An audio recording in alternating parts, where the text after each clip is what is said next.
Hey, time for your life's math and history, and we are going to take a look at convex and concave mirrors.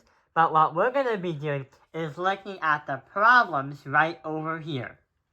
So, what we did is we came up with the picture right here. But we also put some dimensions. But since we didn't have a ruler, we put the places and the points right on the thing for you. And number two, they're not exactly 2 centimeters, 4 centimeters, and 1.5 centimeters. That's the vertex right next to the mirror. The focal point is right here. Double the distance of the focal point to get the center. But the height of the object is going to be the line that goes way to the top. So our goal for today is we're going to try and see what happens when we try to visualize each of the different rays that interact with this kind of mirror. But hang on, what is this kind of mirror right there? Well, it's pointed to the light, which is heading from left to right.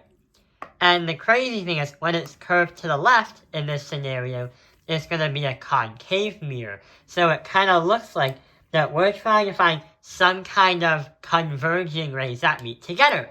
So let's take a look at what's going to happen. There are 3 different rays that we need to label.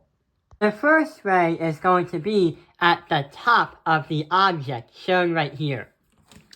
So what we're going to try and do is we go at the top of the object. We go in a straight line and hit the converging mirror.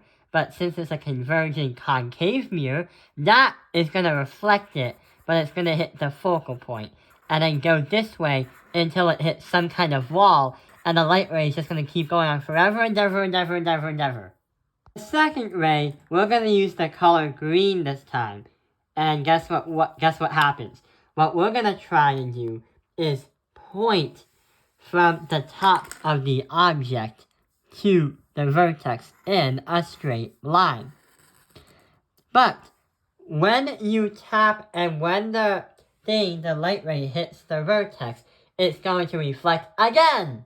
That ray is then going to go this way at the same angle as it was before. And it's going to merge in with the red line right over here. Oh, it's not a straight line. It's going to merge, because I'm using literally one finger, this way. The line for red is going to keep going that way. So we're showing that it's going to merge somewhere.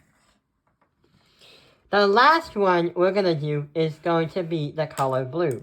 Running these lines are not going to be picture perfect since I'm literally holding one hand with the camera and the other one with a marker.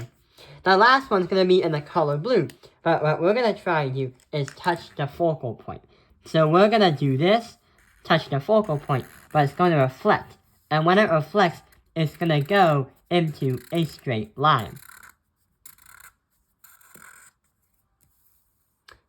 Which is not perfect. But yeah, it's the same exact idea. If I had a ruler with me right now, it would have been a little bit easier. So looks like we are going to have the image and the lines crisscross right over here. I'm just going to use that green line. So it's going to go right over here. We know that converging mirrors, and we also know that concave mirrors are always going to have inverted images. Meaning it's going to be upside down when you look at it. Not only that, it's going to have a real image because it's on the same side.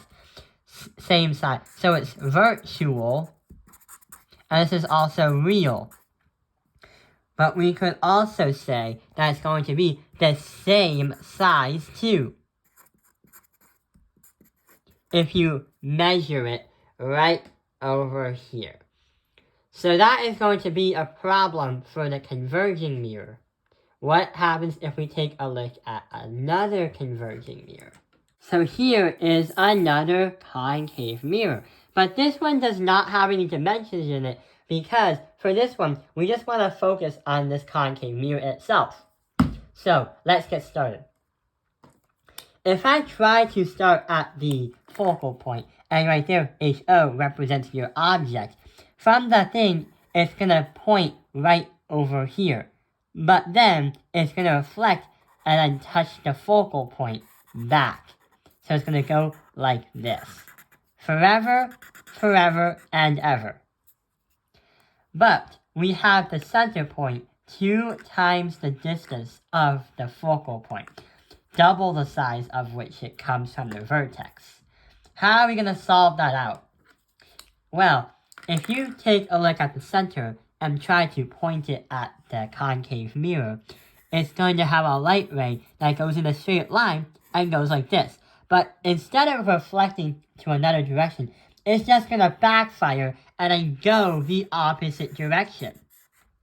But, how does that even work?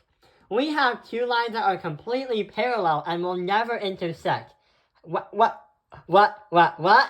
How are we going to solve this one out? Well, number 1, we don't have anything merging with each other. There's no intersecting, there's no intersection, and it's not what the mirror is going to do. So in this case scenario, there's going to be no image. That means the parallel lines, or the lines for the light rays, are going to be parallel. There's no image being generated because nothing's literally being intersected. So yeah, that is going to be one where the concave mirror doesn't really do its job and there's no image. Okay, that's a lot of concave mirrors. But what happens if we try to play around with a convex mirror? So a convex mirror does the opposite of what a concave mirror does. Instead of reflecting into one point, the convex mirror will try to point all the light rays into different directions. So let's try to see what happens. We have f equals -2 centimeters, the focal point. The distance equals 7 centimeters, and the height is 1.5. But how are we going to measure a negative? Well, it's going to be some kind of vertex, or a vector. So we're trying to look at some kind of vector here.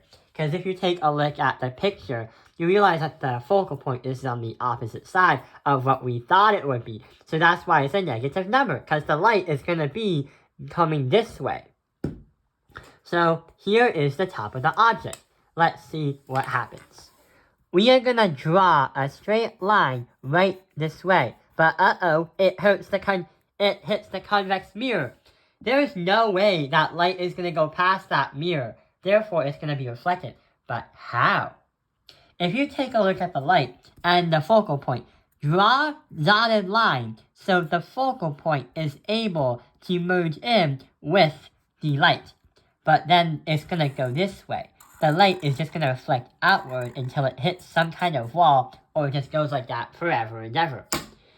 The next one we're going to draw in the color green. The next one, what we're going to try and do is point from the top of the object once again, and then we're going to draw a line until it reaches the center point. So let's see if I can do that with just one. No, yes. But wait, we made a mistake. We weren't supposed to have a line like that. We were supposed to have a dotted line like that, because the light doesn't actually go there. The dotted line is going to cause the reflected ray to just go back and forth like that. The last line, we are going to need the vertex. The vertex is always going to be the point in front of the mirror. We are going to point at the vertex. The light ray hits the vertex, reflects off at the same direction, going in this opposite direction. But how does that even help us? Because that sounds kind of worthless if it doesn't really touch the focal point, or if it doesn't really, Well, what it can do is try to help us understand where the lines are going to meet. If I repair the red line to make it look like this, because that was supposed to be for a straight line, if you want to see where that line was going to come from, you are going to make a dotted line of the blue and say, this is what the reflected ray, the opposite in a straight line, would actually look like. And you know what else is going to happen? there's going to be a big black circle that represents that there's going to be some kind of merging somehow. It's going to be around here. Remember, I'm literally writing with one hand, so that's why one, the lines may not be straight, and two, the measurements might be a little bit off. So yeah, it's not drawn to scale. It's just to visualize. So if that is it right over there, there is something that we can say. The distance from the line up to here, we are going to say that it's going to be a virtual image. So convex mirrors are more likely to have a virtual image. It's going to be upright because literally on the same top, and it's also going to be smaller in this case scenario. So it's going to be a lot smaller than what it was before. Well, if you take a look at the convex mirror. Convex mirrors are really good at catching people that are behind you. It gives you like a bird's eye view. Like at the shopping mall or at like a police station, you'll always see a convex mirror so they don't let criminals escape their cells. So yeah, that explains the convex mirror. I hope this video has helped you understand convex and concave mirrors. Thank you for watching Top Penalized Math Industry. Like and subscribe.